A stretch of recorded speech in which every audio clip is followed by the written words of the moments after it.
They say a man gets used to silence if he lives with it long enough. But I'm not sure that's the truth. Silence don't become a friend. It just settles in like a shadow you can't shake. My name's Matthew Rohr, and this is my story. Before I set it down plain, I want to ask you something. If you're listening, if you're watching, take a moment to like this video, leave a comment telling me where you're hearing it from, and follow this channel for more. It may seem small, but it means you're out there. And a man like me, well, he spent too many years believing no one was. I wake most mornings the same way. The desert sun hits hard out here in Arizona territory. August heat pressing against the roof like the whole sky's on fire. My cabin sits close to Salt River. Though most months it's nothing but a trickle, the air's dry, full of dust, the kind that sticks to your skin and your teeth until you taste grit in every swallow. I step out onto that porch with my rifle slung across my back, boots worn thin at the heels, and for a moment I breathe in the stillness. Not peace. Peace is something else. What I have is just the kind of quiet that comes when there's no one left to talk to. 6 years it's been this way. 6 years since the war ended and left me with more scars than answers. I served Union side, scout duty mostly. Long rides through enemy brush. Nights crouched in trees, watching men move like shadows. Mornings where blood dried on your hands before you knew whose it was. I came out of it tall still, broad-shouldered, strong enough to keep living. But inside, I'd been cut down lower than I cared to admit. I carried the limp from a ball that grazed my leg near Shiloh. Comes and goes with the weather like an old grudge. My beard's gone gray at the edges, though I ain't yet 40. That's the war for you. It carves years into a man's face, whether he lived them or not. When I drifted west, I told myself I was searching for something, though I knew better. Truth is, I was running. Running from people's questions, from their eyes that wanted to know how many I'd killed, from their pity when I couldn't answer. I ended up here, building a cabin between the bluffs and brush. A place so far off no one came calling unless they were lost. And that's how I liked it. I hunted when I had to, fished the river when spring filled it deep enough, grew beans and corn from the poor soil, and made do. I told myself it was enough, and most days I almost believed it. But you can't fool your own bones. Nights come long out here, and there's no fire bright enough to push back the feeling that you're nothing but a ghost with a beating heart. I'd sit by the hearth listening to coyotes call far off, and wonder if this was the price I'd chosen to live where no one knew me, no one touched me, no one asked a damn thing of me. Some days that felt like freedom. Other days it felt like punishment. I kept to routines, because routines keep a man standing.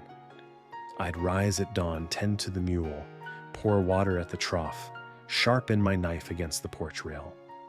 Simple things, steady things. They reminded me I was still here, still breathing, still something more than a shadow. I didn't need company. That's what I told myself.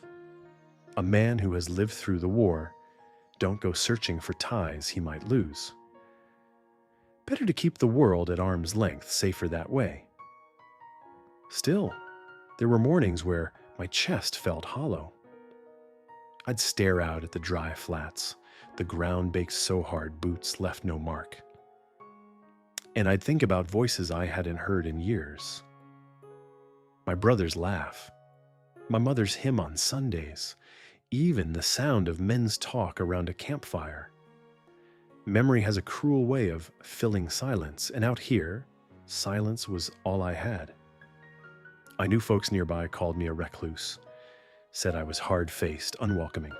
Maybe they were right. My duster was old, Union gray, and it made men in town remember things they wanted buried. I kept my bandana tight, hair long, eyes shaded, didn't invite conversation, didn't welcome stares. If they thought me cold, it kept them away. And that suited me fine. Yeah, I thought I'd live the rest of my days this way. Quiet, unbothered, carrying my ghosts like a pack I'd grown too used to set down. No one came down this far off the main road. No one stumbled into my world. And I didn't go looking into theirs. But life has its own way of testing a man who thinks he's carved out his fate. Sometimes it brings the storm to your doorstep just when you've convinced yourself you're safe. And sometimes it don't come as thunder or fire, but as a body lying half in the shadow near your corral, broken and bleeding, breathing by a thread. That morning began like every other, water jug in hand, mule waiting by the trough, sweat already running down my back from the punishing sun. I was thinking about nothing more than the cracked earth beneath my boots. Then I saw her. At first I thought she was gone. Skin dark from sunburn, long hair tangled, leather dress torn to rags. Blood dried across her thighs and ribs. Her chest rose barely enough to see. And right then I knew two things. If I walked away, no one would ever know. And if I didn't, my life would never be the same. I stood frozen longer than I'd like to admit, hand on my rifle, mind racing through all the dangers an Apache woman brought to my doorstep. Bounty men, soldiers, locals with pitchforks, trouble in every direction, and yet, she breathed. That was enough. God damn it, I muttered to no one but myself, setting the jug aside. My boots scraped the dirt as I knelt beside her. I hadn't touched another soul in years. But when I lifted her, her head fell against my shoulder like it belonged there. She was warm, too warm, fevered. Light, too light, starved. And my chest tightened with something I couldn't name. I didn't know her name yet, didn't know why she'd come crawling to my land, didn't know the storm that followed her. All I knew was she was breathing, and that meant she was mine to carry. And just like that, silence wasn't mine alone anymore. The desert don't forgive weakness, and the first thing I thought when I saw her was that she had no business being alive. She lay by the rail near my trough, half her body in the dirt, the other half in shadow. Long black hair clung to her back like a snarl of riverweed, and her skin was cracked from the sun, torn open in places I didn't want to look too close at. For a moment, I stood frozen, staring at her like she was some vision sent to test me. My gut told me to turn around, to keep walking, to pretend I never saw her. That would have been the smart thing, the safe thing. But I've learned in life that a man's choices don't come down to smart or safe. They come down to whether you can carry the weight of walking away.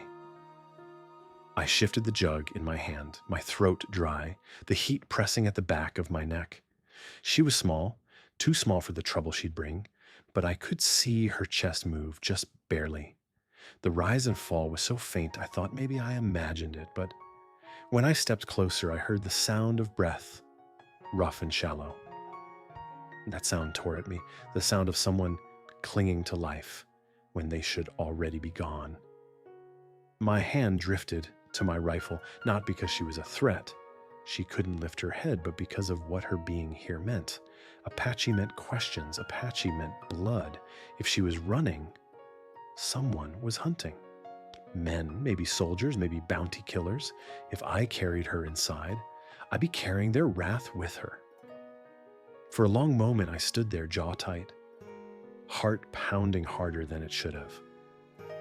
I'd spent years making sure no one could reach me, and now life had dropped her in my yard. God damn it, I muttered under my breath, though the anger was only at myself. I set the jug aside, crouched down, and touched her shoulder. Her skin burned under my palm, fever hot. She stirred faintly, lips parted, a whisper of air catching in her throat. She was still fighting, still clinging. And what kind of man was I if I let her die on my land, just to spare myself trouble?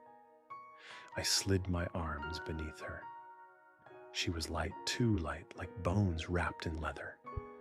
Her head lolled against me, hair brushing my jaw, and I felt her breath against my collarbone, fragile as a moth's wing.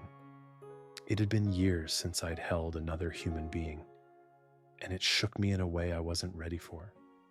I rose with her in my arms, boots grinding against the dirt, and every step felt heavier than it should have, not from her weight, but from the knowledge of what I was choosing.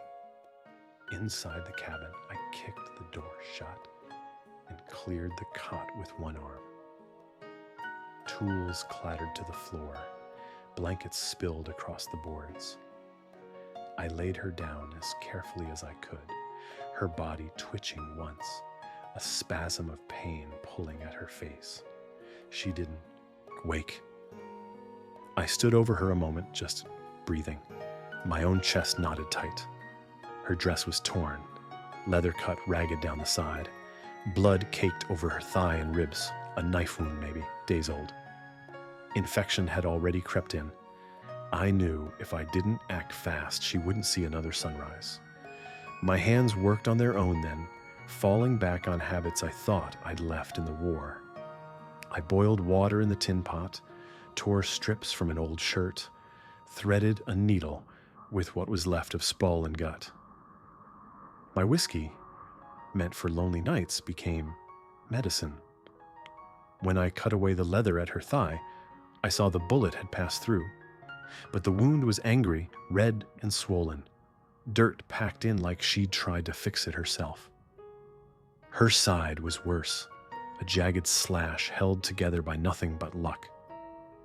I poured whiskey on the wounds, and she flinched even in her sleep, a small cry escaping her throat. My chest tightened at that sound, but I kept working. Easy, I whispered, though she couldn't hear.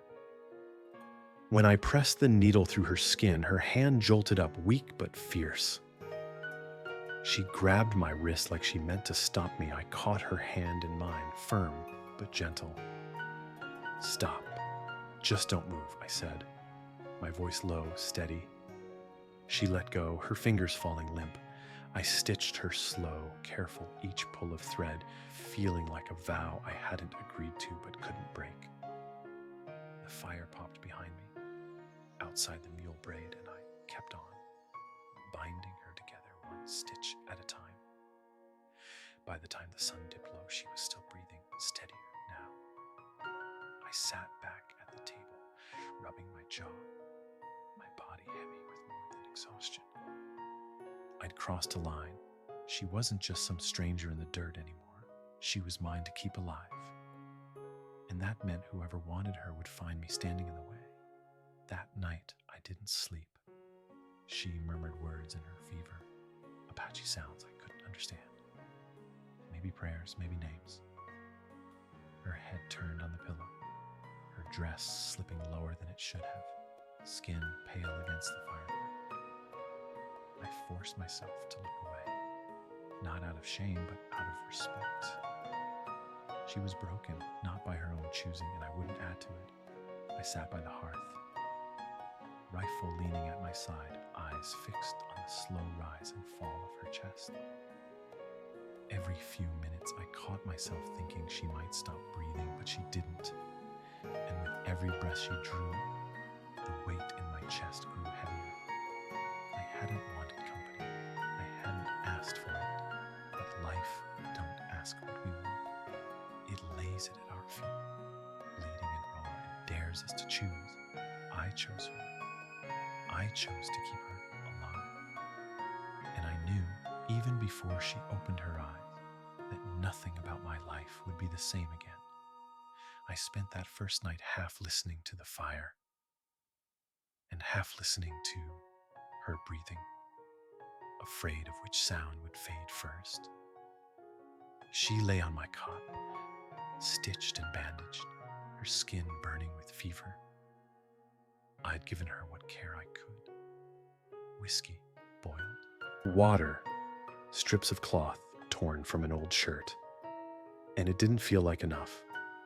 A man can kill with certainty, but saving someone's life is a different thing entirely. You don't know until morning if you've done enough. I sat by the hearth, boots planted on the floor, elbows heavy on my knees.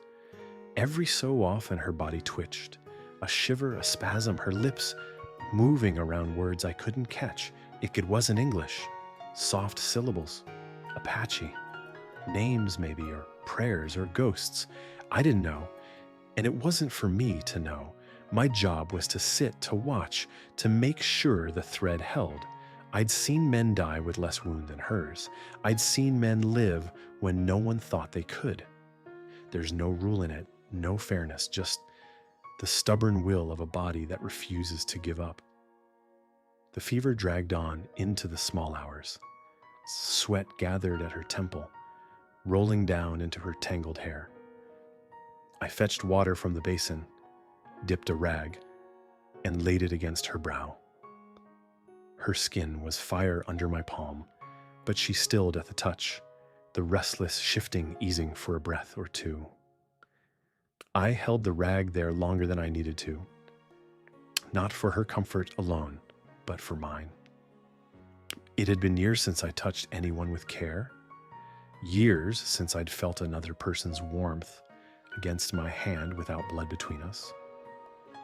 When the fire dropped low, I added more wood, careful not to wake her.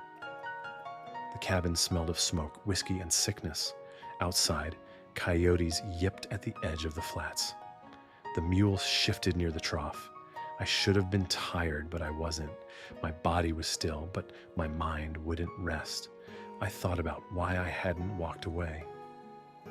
I thought about the risks, about the boot tracks I was sure would follow, about how the world treats an Apache woman found in a white man's cabin. The smart thing would have been to let the desert finish what it had started. But each time I looked at her, I knew I couldn't.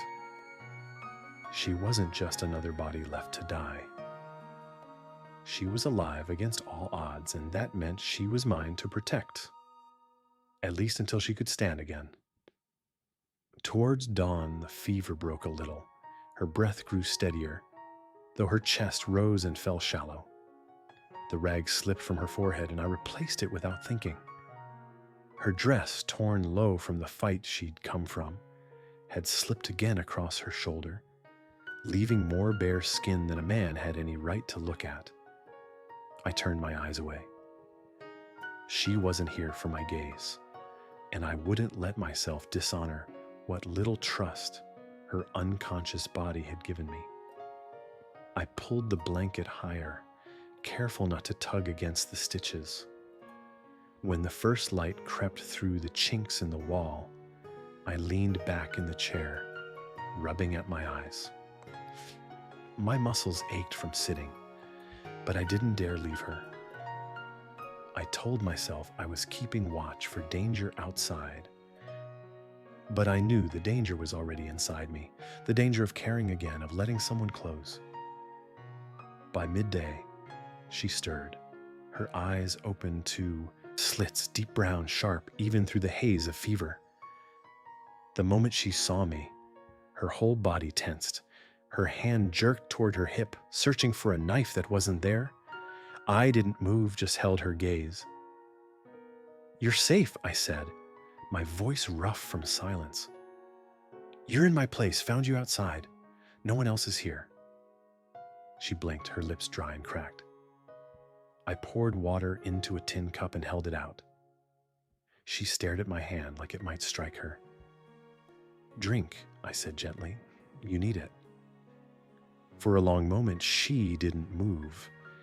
And then, slow as dawn, she reached for the cup. Our fingers brushed. Her hand was small, calloused, stronger than I expected, though trembling. She drank in careful sips, never taking her eyes off me. When the cup was empty, she set it aside and leaned back. breathing steadier. I didn't press her with questions. I didn't ask her name, where she came from, what happened. A man who's been hunted don't need interrogation. He needs silence and a fire that won't go out. I gave her that. The days that followed blurred into a rhythm of care. I boiled more water, cleaned her wounds, changed the bandages when they bled through. She never spoke, not one word, but her eyes tracked me across the cabin, watchful, weighing me. Each time she tried to sit up, her leg buckled. Each time she tried to stand, she crumpled.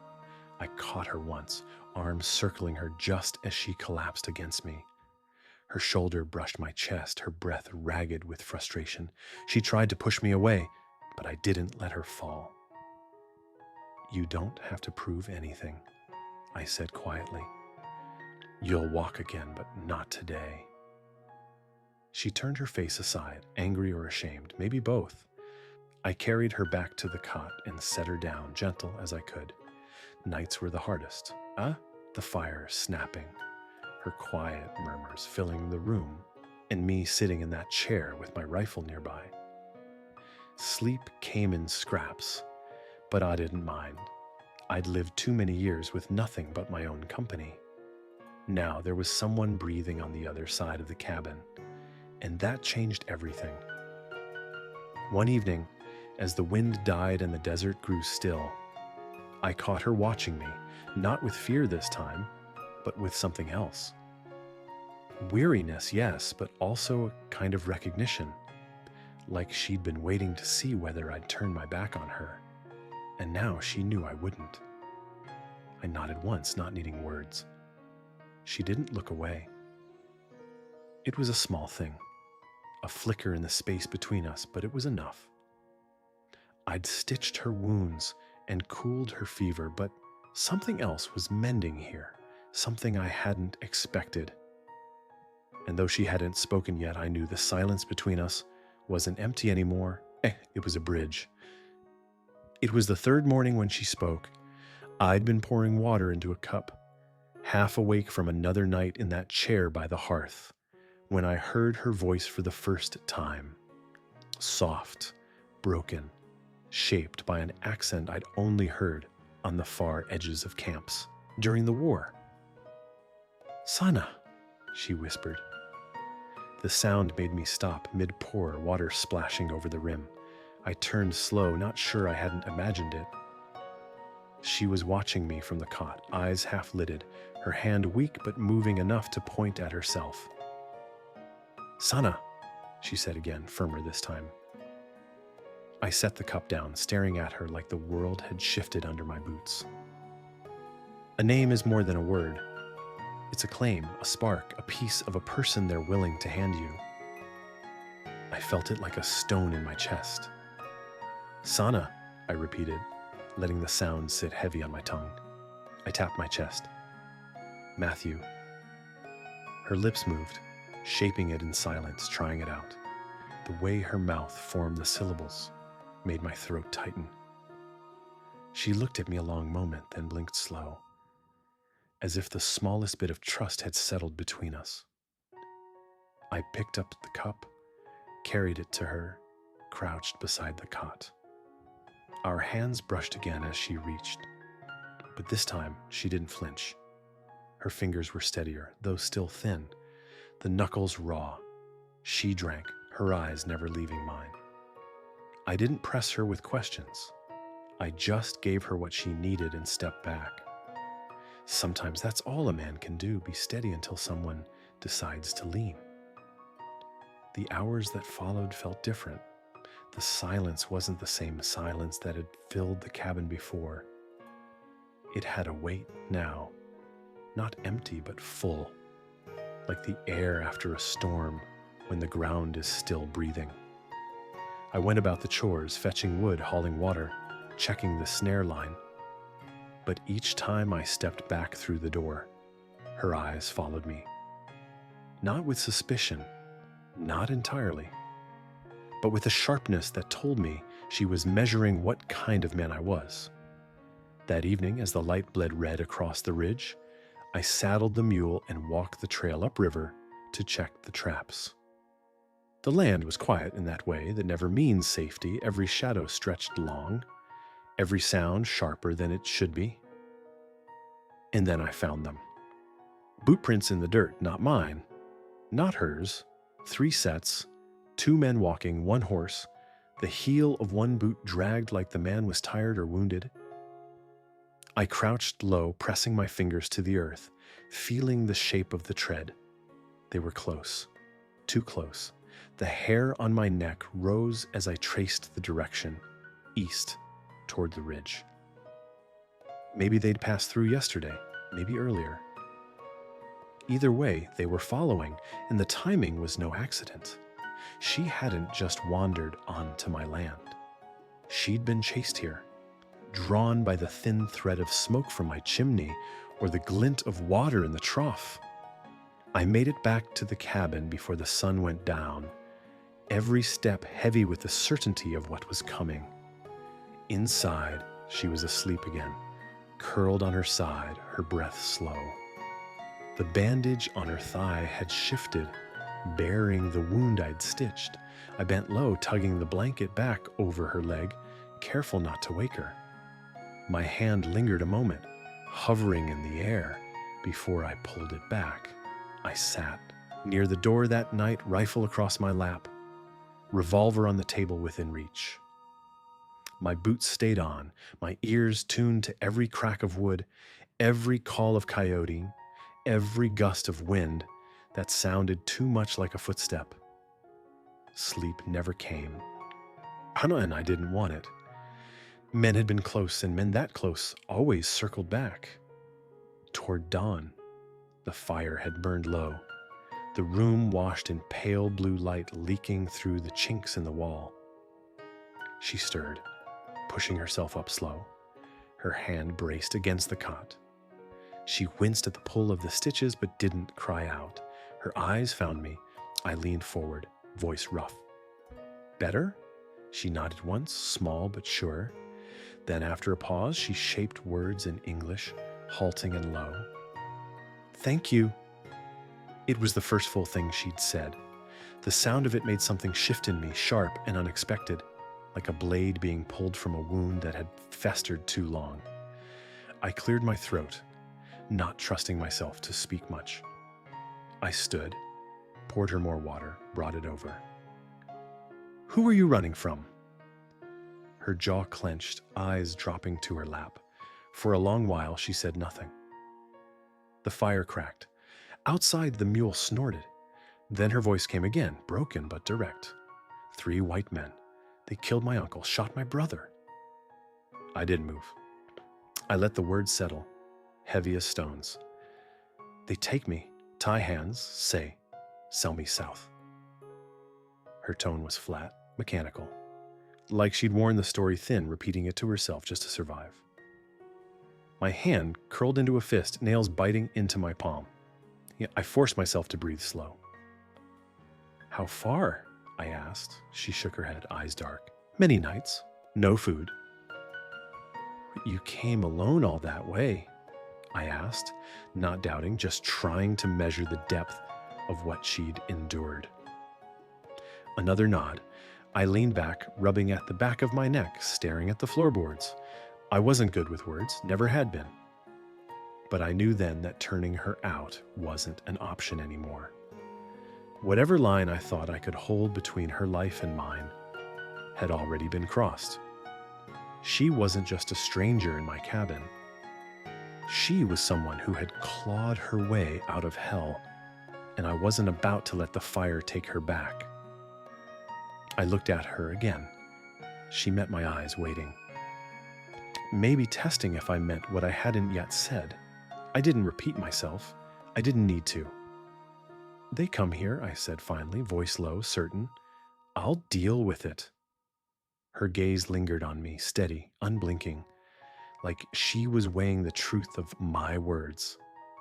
And though she gave no answer, I saw something shift in her eyes. It wasn't fear, it was the beginning of trust. The land never lies to a man who knows how to listen. I'd spent enough years scouting to read its language, and by the 5th day of her lying in my cabin, I could feel it speaking again. The air was too still, the coyotes too quiet, and every shadow on the ridge seemed to hold its breath. I told myself it was nothing, just the unease that comes when you let someone into a life that was meant to stay empty. But the ground told me otherwise. I set out that morning with the mule, following the trail upriver where I'd laid the traps. The sun had barely cleared the bluff, but already it was pressing down hard, burning the backs of my shoulders through the duster. I walked slow, eyes on the dirt, because out here, the dirt told more truth than any man. That's when I saw them again, boot prints, clearer this time.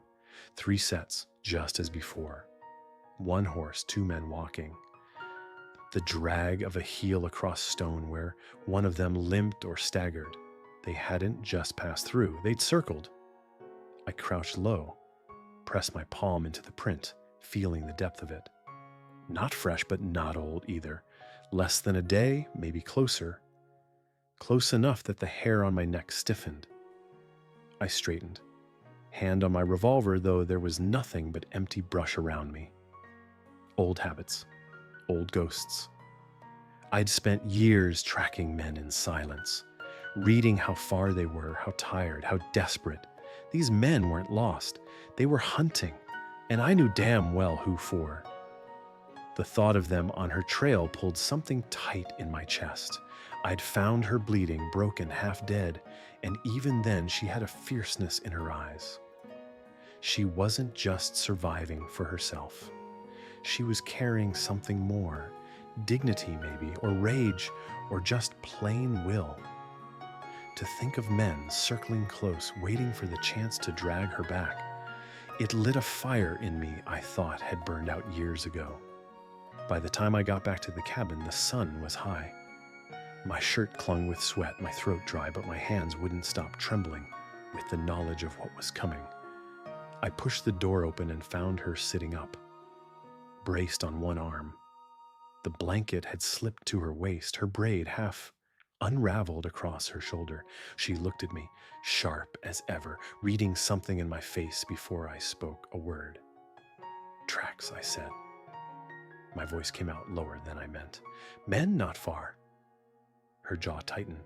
She didn't ask who, she already knew.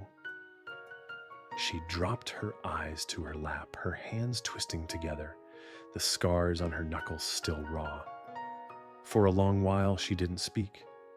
Then in that quiet voice of hers, she said, "They follow me still."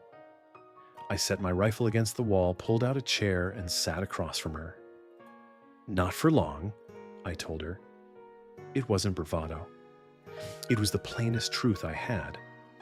Her eyes lifted then, searching me like she wasn't sure whether to believe. Maybe she was testing if I meant it, if I was the kind of man who said words to calm, or the kind who said them because he would stand by them. I didn't flinch under that look. I'd lived too many years carrying the weight of men I'd failed. I wasn't adding her to that list. The rest of the day, I worked the land different than before. Not just hauling water or chopping wood, but boarding the windows from the inside, nailing shut cracks that might catch a bullet. She watched me from the cot, quiet, her face unreadable, but I could feel her eyes on me.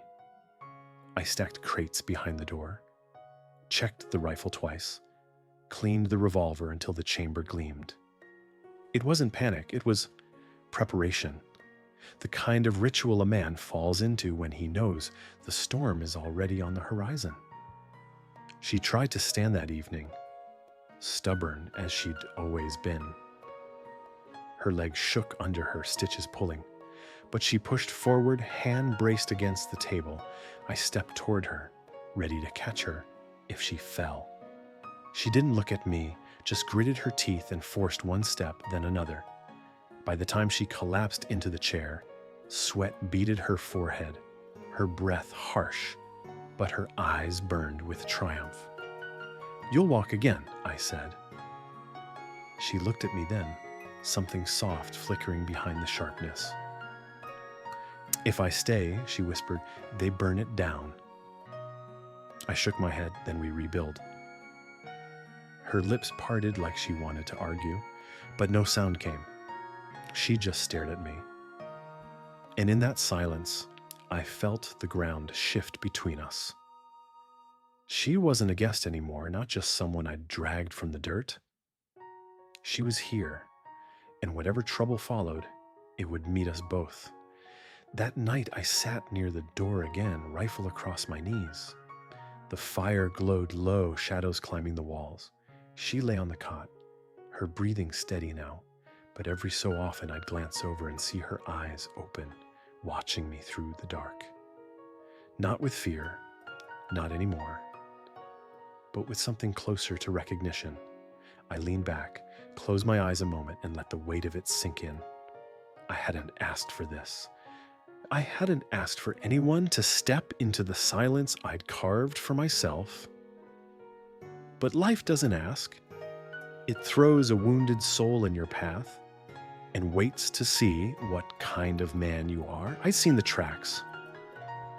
I knew the fight wasn't far off, and for the first time in years, I didn't feel like a ghost waiting for the desert to claim me. I felt alive because someone in that room needed me to be. I'd been waiting for her to speak it, though I didn't want to push. A woman don't carry wounds like hers without a story carved into them, but I knew better than to demand it. I'd seen enough broken men in the war to understand that silence was sometimes the only shield left.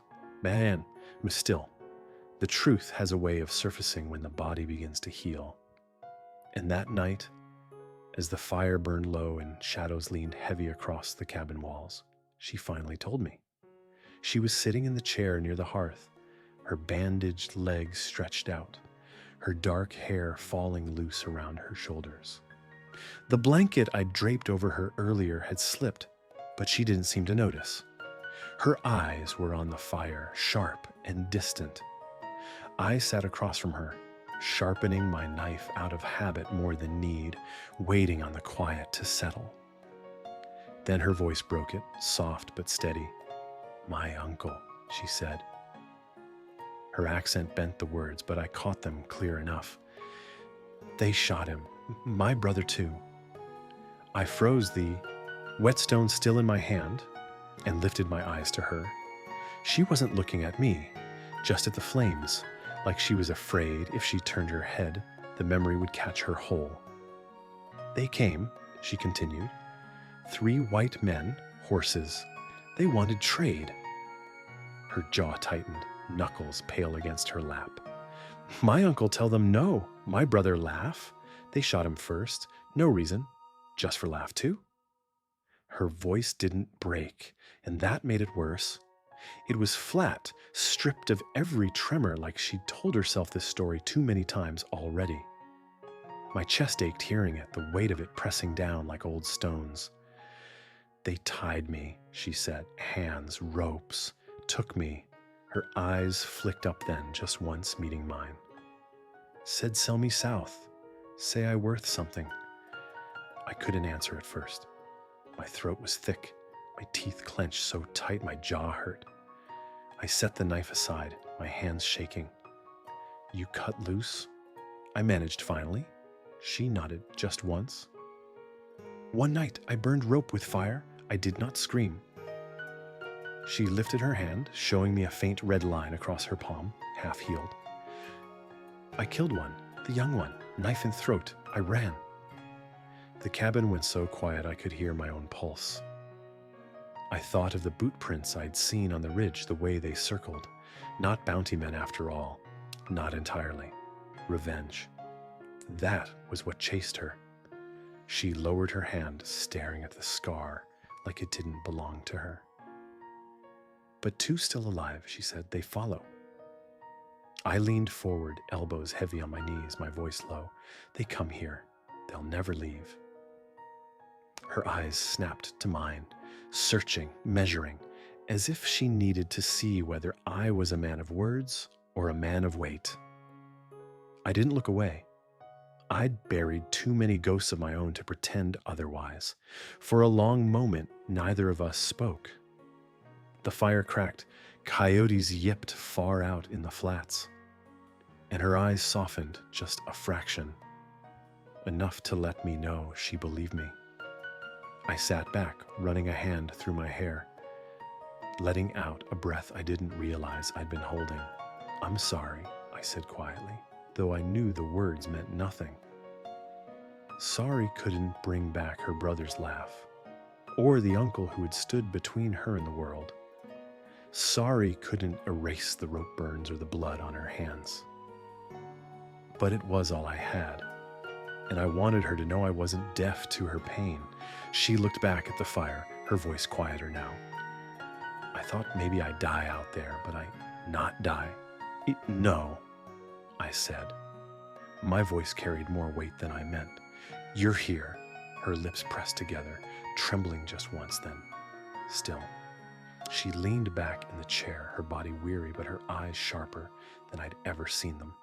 I sat watching her a long while, the knife forgotten, the fire burning low. Inside me, something old and rusted shifted. I'd kept people out of my life for years because I thought it made me stronger, thought it kept me from ever having to feel the sting of loss again. But hearing her story, seeing her scars, I realized strength wasn't in shutting the world out. It was in standing beside someone who had every reason to give up but didn't. She had endured hell, and still she breathed. And by bringing her into my cabin, into my silence, I had tied myself to that breath. That night I didn't sit near the door. I pulled my chair closer to the fire, close enough that if her body trembled in sleep, I could hear it. She lay back down on the cot, eyes closing slowly, her face finally softened as exhaustion took her. Before she drifted off, her voice reached me, barely a whisper. "Why, help me?" I swallowed hard, the words rough as gravel. "Because you were still breathing." She didn't answer, but her shoulders eased, and that was enough. I sat there long after, the rifle leaning against my knee, watching the flames burn low. The world outside hadn't changed. The men hunting her were still out there, the danger still circling. But inside that cabin, something had shifted. I wasn't just a man keeping a stranger alive. I was standing in the breach of her story, and she in mine. And whatever came from it, I knew I couldn't turn back. The days that followed her telling me the truth felt different. I don't mean safer, because knowing what hunted her only made the air heavier, but different inside me. I woke each morning with a purpose that wasn't just survival anymore. For years I'd risen, because that's what men do when the sun comes up. Now I rose because someone else was breathing under my roof. Someone who had survived worse than I could imagine, and still had the strength to sit up, to watch, to fight, to stand on her own. That lit something in me I hadn't felt in years. I started cooking more than I ever had before. Cornmeal, beans, bacon when I had it. I'd set a small plate on the table, not push it toward her, not tell her to eat, just leave it where she could reach if she chose. The first time she sat up, shaky as a colt, and pulled the plate to her chest, I pretended not to notice, but I did notice. I noticed the way she guarded that food, the way her eyes flicked toward me like she expected me to take it back. When I didn't, when I just sat against the wall with my own plate, eating quiet, something softened in her face. The silence between us changed too. At first it was sharp, like the kind that comes when two people don't trust each other. But slowly it stretched into something steadier, something almost comfortable.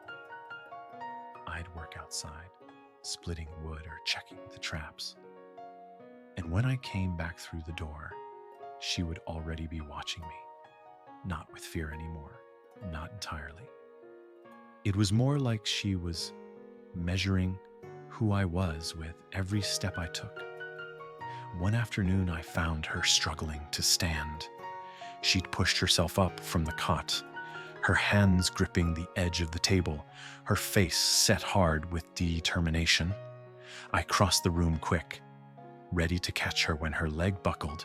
She fought me, pushing against my chest, but she was too weak to keep herself upright. I held her anyway, felt her shoulder press against me, her breath hot with frustration. "You don't have to prove anything," I told her, my voice steady. "You'll walk again, but not today." Her eyes flashed up at me, anger sparking there, but beneath it, I saw something else, shame maybe, or sorrow. I carried her back to the cot, laid her down careful, and for the first time, she didn't turn her face away from me. She looked right at me, and I saw it plain. She didn't want pity. She wanted someone to see her strength even in her weakness. I did. I saw it clear as day. That night, we shared a meal closer than before. The table was small, but I'd always kept my distance, sitting far as I could manage. This time, I sat across from her, close enough that our hands brushed when I passed the jug of water. She didn't pull away, not fast at least, or her fingers lingered just half the second longer before she took the cup. It was the smallest thing, but it sent a ripple through me, like the first hint of rain after months of drought. After we ate, I sat near the fire, working the edge of my knife on a stone. She stayed in the chair, wrapped in the blanket I'd given her, her eyes on me. The cabin was quiet, the kind of quiet that doesn't press heavy but settles in warm. I could feel her watching, and I let her. For the first time in years, I didn't feel like I had to hide the weight I carried. When the fire burned low, she rose slow, limping but steady, and crossed the room toward me. I set the knife aside, my chest tightening as I realized what she was doing. She crouched in front of me, her blanket slipping from one shoulder, and reached out. Her hand touched my cheek, light but certain, her fingers rough from years of work, yet warm against my skin. I didn't move, I couldn't. She leaned in, her breath trembling just slightly, and pressed her lips to mine, soft, careful, testing. My heart slammed in my chest, and for a moment I forgot how to breathe. I let her kiss me, let her give what little trust she had left. When she pulled back, I raised my hand and touched her face, my thumb brushing her cheek. "You sure?" I asked, my voice lower than a whisper. She nodded once, her eyes steady, but she didn't stay close. She stood, wrapped the blanket tighter around her, and returned to the cot. She lay down without a word, but the air between us had changed. It wasn't silence anymore. It was something alive, something fragile but real. I sat by the fire a long time after, staring at the embers, my chest heavy with feelings I hadn't let myself touch in years. I wasn't a man who believed in fate, but that night I believed in choice. She had chosen to stay. She had chosen to kiss me. And I knew, as surely as I knew the men on her trail would return, that I had chosen her too. When I finally laid down on my bedroll beside the cot, close enough that I could hear her breathing, I felt something settle in me. For the first time in years, I wasn't just surviving the day. I was living it. I knew they'd come back. Men like that don't quit, not when pride's been cut from them, not when they think something belongs to them. The nights leading up to it were thick with waiting. Every gust of wind felt like hooves in the distance, every coyote call made me reach for my rifle. Still, I'd rather wait with her inside than go back to the kind of silence I'd lived in before. If danger was the price, I was willing to pay it. The morning of it, the air felt wrong. The mule stood still as a stone by the fence, ears forward, tail twitching, and I knew before I stepped outside. I didn't call to Hayden Dern. Didn't want to stir fear before I had to. I checked the rifle, made sure the chamber spun clean, and waited by the window. By sundown, they showed. 2 riders cutting across the flats, slow and steady, lantern dim between them. Fisk dismounted first, coat heavy with dust, hat pulled low. The second man held both reins, his eyes sweeping the cabin like he'd already claimed it. My jaw tightened. I set the barrel through the crack in the boards and breathed steady. Sana came to my side, blanket wrapped around her shoulders, revolver in her hand. She didn't tremble. She looked at them the way a wolf looks at men who tried to corner it, watchful but unafraid. They come for me, she said. I didn't look at her. My eyes stayed on Fisk. Then they'll leave with lead, I answered. Her hand brushed my wrist, soft but firm. Do not die for me. I turned to her then, just a glance, voice low. I'm not dying for you. I'm staying. That's different. And she understood. I saw it in her eyes. I opened the door slow, rifle raised. You're on my land, I called. Fisk turned, his smile thin, practiced. Heard you were keeping company that don't belong to you.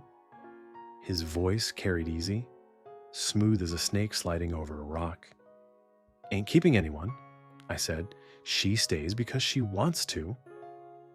He lifted his hands, palms open. She's wanted.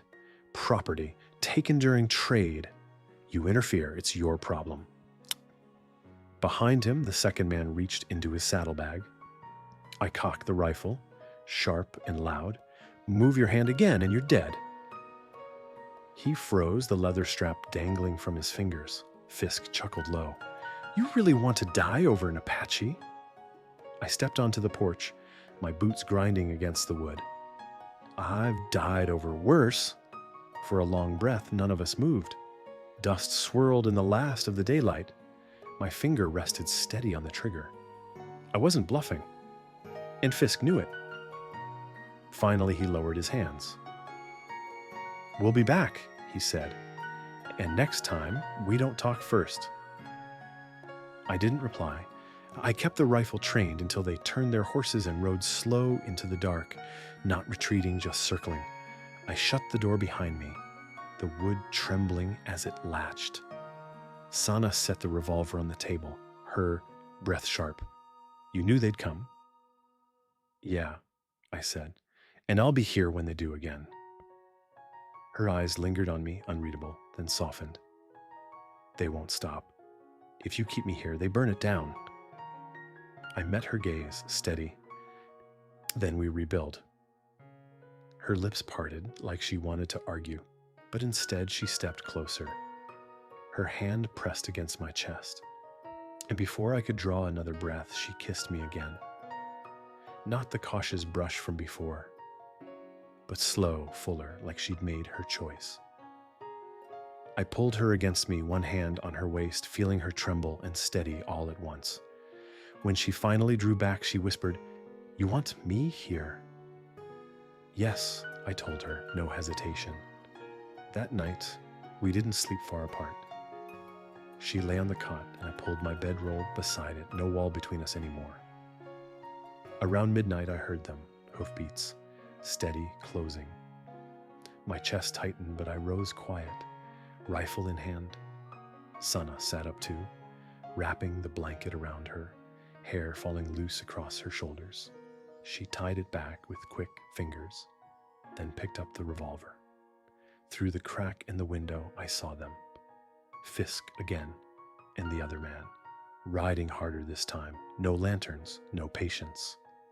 They wanted blood. Stay low, I told her, moving to the door. I fight, she said, voice sharp. You will, I answered. but not yet. The riders stopped less than 100 feet from the cabin. Fisk swung down, limping, rage burning in the set of his shoulders. He shouted, "She's mine." I came to collect. "She's not a thing," I called back, rifle raised. The other man drew quick, firing toward the cabin. The shot cracked wood near my head. Before I could return fire, Sana's revolver barked from the window. Her shot hit him square in the shoulder, knocking him clean off his horse. He hit the dirt, screaming. Fisk drew too, but I was faster. I dropped to one knee, braced the rifle, and fired. My shot tore through his leg just above the boot. He fell hard, howling, dust rising around him. The fight was over in seconds. The second man crawled backward, leaving blood in the dirt, his revolver lying useless beside him. Fisk lay clutching his leg, his face twisted with rage. I walked toward him, rifle steady, breath calm. "You come back again," I said, my voice flat. "I bury you here." He spat, his teeth red. "She's not worth it." I crouched, close enough for him to see my eyes. "She's worth more than you'll ever be." I stood, turned, and didn't watch them crawl off into the dark. The sound of hooves and curses faded until the night swallowed them whole. Back inside, Sana stood by the window, her hands shaking, eyes wide. I set the rifle aside, stepped to her, and took the revolver gently from her grip. "You're all right," I told her. Her voice cracked raw. "I shot him." "You did what you had to," I said. Her knees buckled then, and I caught her, held her against my chest, while the fire snapped low behind us. Her heartbeat thundered against mine, wild and alive. For a long time, neither of us spoke, but in that silence, I knew one thing clear. We weren't just two souls surviving anymore. We were standing together. After they rode off broken and bleeding, the land settled into a silence so deep, it made the blood in my ears sound loud. I stood at the window long after they were gone, rifle still in my hands, watching the dust trail fade into the dark. When I finally turned, Sana was leaning against the wall, her face pale but steady, her eyes fixed on me like she was trying to understand why I'd done what I'd done. She asked it plain. "You still stay even now?" I leaned the rifle against the doorframe, the weight of the fight still heavy in my arms. "I told you I would." Her mouth parted like she wanted to argue, but no words came. Instead, she stepped closer, her hand brushing mine, her eyes holding that same question she'd asked before. Only this time she didn't speak it. I answered anyway. "Yes, I want you here." That was the night she didn't let me sleep far from her. She lay on the cot, and I pulled my bedroll beside it, close enough that the warmth of her body reached me through the cool desert air. I'd lived years with nothing but the sound of coyotes to remind me I wasn't already buried. Now I lay listening to her breathe, steady and alive. And for the first time, I felt like I had a reason to keep breathing too. Morning brought no peace, but it brought work, and work steadies a man. I cleared the porch where their bullets had scarred the wood, cut fresh boards, and patched what I could. She watched from the doorway, still weak but standing, her arms folded under the blanket. "They will come again," she said. I set the hammer down, wiped sweat from my brow. "Then we'll be ready." Her eyes softened then, and for the first time since she arrived, I saw something close to calm. She didn't fight me on it, didn't argue, she just nodded, like she'd finally decided to believe me. In the days that followed, our lives settled into a rhythm I hadn't known I'd been missing. She cooked what little we had, taught me to make willow bark poultice for the ache in my leg. I showed her how to set snares and check the traps, how to oil the rifle, how to listen for what doesn't belong in the desert's silence. We worked side by side, not speaking much, but we didn't need to. The quiet between us had stopped being heavy.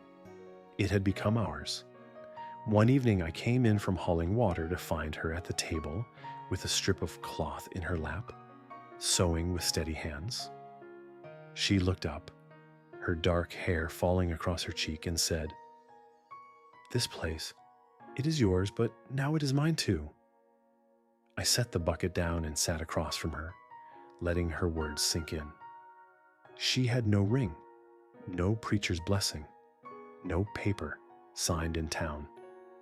But I knew in that moment she was my wife, in every way that mattered. That night, we shared the same bed, not as strangers circling each other anymore, but as two people who had chosen. She pressed close to me, her head on my chest, her breath warm against my skin. I wrapped my arm around her waist, and for the first time since the war, I didn't feel like a ghost. I felt like a man again, alive, claimed, steady. We didn't speak much of love. It wasn't our way, but in every act it was there. When she pressed bread into my hand before I left for the snare line. When I pulled her close at night without asking. When she kissed me, slow and certain, as if reminding me I wasn't alone anymore. That was love, truer than any vow spoken in a church. Still, danger was never far from my thoughts. At night, I'd sit on the porch with my rifle, the stars sharp above the flats, listening for hoofbeats. She would come sit beside me silent, her shoulder against mine. Once she whispered, "You think we ever free?" I looked at her, at the scars on her hands, the fire in her eyes, and I said, "We are now." Her fingers slipped into mine then, small but steady, and I knew I hadn't lied. Freedom wasn't the absence of enemies. It was choosing each other anyway, no matter what shadow circled the ridge. As the days turned, the cabin began to look different. The boards were patched, the windows reinforced, the fire always burning warm. It no longer felt like a place for one man to wither away in silence. It felt like a home, shaped by two people who had nearly lost everything and were stubborn enough to hold on to what was left. I found myself laughing once, low and quiet, when she scolded me for burning the beans. She looked up, startled by the sound, then laughed too. The kind of laugh that caught in her chest like she hadn't felt it in years. That sound did more to mend me than any whiskey or prayer ever had. By the time the next moon rose, I didn't think of her as someone I had saved. I thought of her as someone who had saved me. My silence had been a kind of death, and she had brought life back into it. One breath, one touch, one choice at a time. We had no vows, no witnesses. But when she laid her head against my chest that night, she whispered, "I stay." And I answered the only way I knew. "So do I." And that was enough. My name's Matthew Rohr, and this is where my story settles, at least for now. Before I tell you the last of it, let me ask something simple. If you've walked with me this far through silence, blood, and fear, take a moment to like this video. Leave a comment telling me what parts spoke to you, and follow this channel for more. Every time you do, it reminds me these stories don't just sit in the dust, they live on in other hearts too. Spring came slow along Salt River, but when it came, it brought life in a way I hadn't thought possible. The cabin, once just a place for a man to hide, became something else entirely. A fence line stretched farther than before, beans sprouted green in neat rows, and a line of laundry flapped in the breeze like a flag of stubborn survival. There was laughter sometimes too, low and rare, spilling out across the porch, where for 6 long years, nothing but coyotes had answered me. Sana was the reason. She moved through that cabin with a steadiness that made me forget the way I found her. She wasn't broken anymore, not in the ways men tried to make her. Her body carried new life now, her belly rounding slow, her hands busy stitching clothes for someone neither of us had yet met, but already loved more than words could hold. Watching her made me feel something I hadn't let myself feel since before the war, hope. I'd never planned for this. Truth be told, I didn't think I deserved it. A man who's carried ghosts as long as I have don't expect to hold a child in his arms or hear a woman's voice calling him husband. But life has a way of surprising the ones who think they're finished. Elder Tanaka and her people came once, standing at the fence line in the soft light of morning. He told me by their law, because I saved her from death, she belonged to me. I looked at her then, hand resting over her belly, her eyes steady on mine, and I said plain, I don't own her. Tanaka nodded slow. Then she belongs with you. Same thing. And he was right. Though not in the way tradition meant it. She chose me. That was the difference. She could have gone back with them, but she stood by me, her voice sure. I've made my home here, she said, and I'll never forget it. Choice is what makes a life real, not chains, not claims, not paper signed in some town hall. She chose to stay, and I chose to keep building beside her. That was our vow, silent but binding. The night our daughter came into the world, the sky outside was streaked with fire-colored sunset. Kondokrai in the cabin glowed warm, despite the fear pressing in my chest. Sana gripped my hand, her strength fierce even through the hours of pain. She didn't scream, she didn't falter. She bore down with the same quiet fire that had carried her through everything else.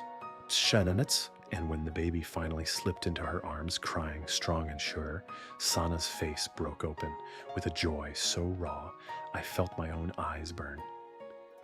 She's ours, she whispered, pressing her cheek to the child's downy head. I sat beside her, heart hammering, staring at the tiny life we'd somehow brought into this world.